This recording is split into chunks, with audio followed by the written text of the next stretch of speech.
how do you feel about how you performed today? Pretty good day today. I started out a little shaky, made a really good par on the first hole, and then I birdied 11, birdied 13, birdied 15 pars all the way around to number 3, because I started on the back nine first. Made birdie there to go 4 under, and then on number 4 I hit a good tee ball, had 156 in, and dropped a 7-iron right in the cup for an eagle too.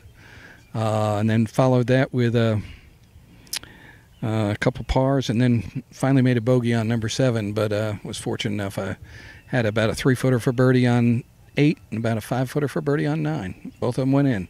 So it's one of those perfect days, and I'm really surprised that the scores aren't any better than they are. I expected at least 2 or 3, in the 68, 69 range. I knew 64 would be pretty tough to beat, but I'm pretty pleased with it.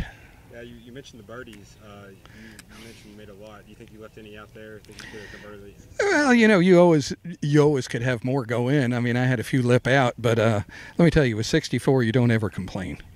And, to wrap up here, you've won this event 8 times. Just what does this whole event championship mean to you? Well, the championship of any state is a big deal, and I get pretty keyed up for it. I've been working pretty hard to make sure that I've felt pretty good coming in here, and I felt pretty good.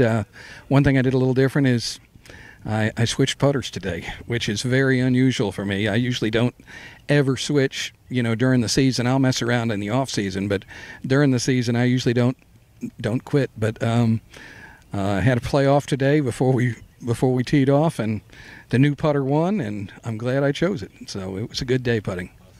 Well, we appreciate you taking the time to talk to us. No problem. Thank you.